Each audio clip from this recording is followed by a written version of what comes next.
let's go. For some, it's a call to action, and for others, it's encouragement to finish what we've started. Coulda, shoulda, woulda. They tend to get in the way, don't they? That's what we're talking about on this episode of the Educators Among Us podcast. Welcome to the Educators Among Us podcast, where we share motivational messages and inspiring stories for and about educators. Your host, Scott Barron, is author of the critically acclaimed book, Love 'Em and Lead 'Em, and provides powerful insights and wisdom for those who heed the call to teach, coach, lead, and serve at all levels of education. This is Scott Barron, and I'm honored to be your host for the Educators Among Us podcast. We get to speak into the lives of educators who really love to learn, love to teach, love to coach. They love to provide all the support necessary to make the school operate and get her done. Right? That's an exciting thing that we do in all fields and in all roles in education. It takes a team. All schools, there's a number of people around us that are a part of the journey, and they provide skill sets, they provide talent, they provide resources, and they contribute to the success and the mission of our schools. Thank you. Thank you for what you do and caring enough to make a difference in the lives of so many people in your network of influence. This is a very special time of the year, of course, as we're going to end 2025, right? It's amazing what's happened this year. So many adventures, so many successes, so many challenges, sometimes a lot of learning moments, and times we've had to recover, right? But that's the journey. And so thank you for your commitment in that work as an educator, and congratulations on getting through. Some are celebrating a lot of successes this year, and some I know are still in a recovery mode from some of the things that they've experienced. And so we're here for you, and we're thankful that you are part of this journey with us, where we get to explore new ways of perspective and new tools and some ways of just reminders as well of, some oh yes and ahas and the joy of learning, right? Hey, as we get to the end of the year, the good news is most of us have already endured the earliest sunset of the year. Tammy and I love to go and take pictures of sunset. So it's nice when we get to wait a little bit longer, and they last a little bit longer, and because the evenings will continue to slowly get brighter from here through the spring and the summer. So it's an exciting time. And I know some areas, I've been on some coaching sessions this week where they've been bundled up. It's been cold, even down in Florida. There's been some cold weather there. And so, it's part of the seasons, right? We all go through seasons, and in 2026, hopefully, is the start of a very special season for you and for your school and for the work that you do and your own growth plan. We go through different times in life, and one of the things we know about those that are most successful is they have a certain set of habits. They know how to not just get things started, but they know how to finish, right? And they're the ones that are like, let's go. They're challenging us to come on, let's get her done. Charles Spurgeon said, there is no higher proof of character than to finish what you promised when it is no longer convenient, when it's not easy, it's hard. But the difference between those who are remarkably successful and those who kind of struggle, who are unable to really get to the mark, they don't finish, right? Coulda, shoulda, and woulda. They're three cousins that haunt our present memories. They haunt our minds, right? Perhaps you've met them. Coulda reminds us of choices that we could have made. We could have made to pursue a greater path, right? Shoulda painfully scolds us with regret for decisions we should have made. Woulda loves to bring up those goals and dreams of yesterday that would have been great if not for fear of failure, if not for aversion to risk if not for the inability to prioritize? Coulda, shoulda, and woulda. What these three cousins want to do is distract you from this enduring truth. What some call impossible is merely imagination waiting for the courage to go. Right? I mean, that's the only thing that differentiates those who have dreams and those who accomplish remarkable results. Promises are the uniquely human way of ordering the future, making it predictable and reliable to the extent that this is humanly possible.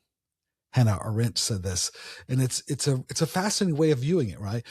Our future is actually something we get to decide on. We get to make choices that determine our path, and our choices have significant influence on other people because we're educators.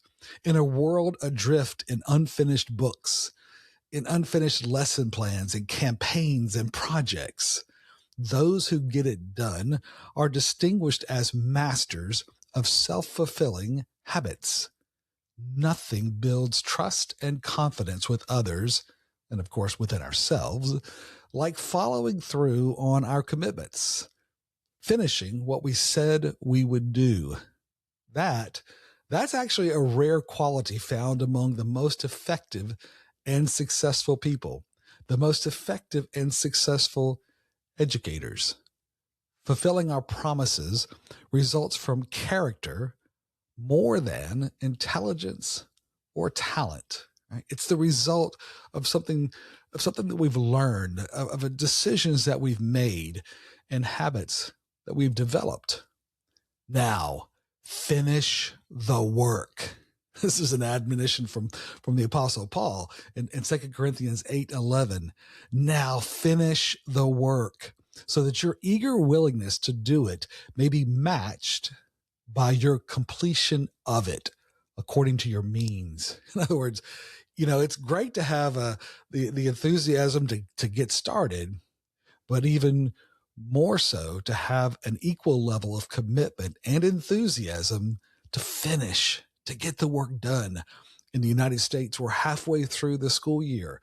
We're at a break point here as we move into 2026, and it's an important time to maybe reset, to think about, hey, how do we now start charting a different path forward? Or how do we continue the journey, but start making even more intentional progress, right? Now, finish the work, right? We all have to count the cost. We have to assess the potential risks of certain decisions, right? But we also have to know when it's time to quit counting and start mounting, right? Declaring, let's ride, let's go, right? In the end, inaction feels worse than inability.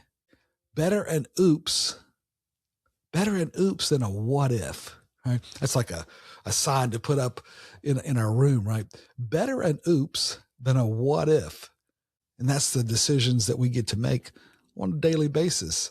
The tragedy of life so often isn't what we lack. It's not lacking aspirational potential. We all have that potential, but it's that we endlessly negotiate ourselves out of the decisions that would enable our goals. We start questioning our ability. We start finding distractions. We say we want to do things, but then we don't prioritize the time. And that's something that we all struggle with. I'm working through that myself now, trying to get a book finished and do some other things. And we all have those times that we bump into that begin to take us away from what we really have said we want to do. It's decisions, right? We have to decide what must be done, make progress, and then find joy in finishing the work, right? Reward ourselves, find ways to motivate ourselves. So the challenge is, hey, work on the right things this week, not the busy things, but work on the right things this week, my friend, focusing your remarkable talents to see it through and beautifully finish. hit that checkered flag or that rope or the ribbon across the line, hit that finish line and be able to celebrate. We did it, high-fiving and fist pumping and all the things that we can do to celebrate. And that's something in education. Sometimes we don't celebrate those milestones and those achievements. And we want to do that. We do it sometimes with students, but not necessarily with our colleagues and our fellow educators. That's an important part of the journey as well. Let's go. This week, this next semester, this next year, let's go. Focus on what you really want to be, on what you really want to do. Surround yourself with people who will encourage you on that path, who will provide both the accountability as well as the support and maybe even some of the resources to make it true. Let's go. Hey, a coaching question to ask yourself at the end of each day. Did I do my best to see it through today?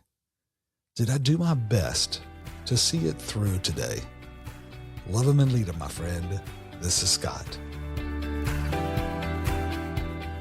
Thank you for joining us for the Educators Among Us podcast and for your courageous commitment to this noble calling. We get you and the challenges of this work. To stay connected with this community, be sure to subscribe to our podcast and weekly encouragement at educatorsamongus.com.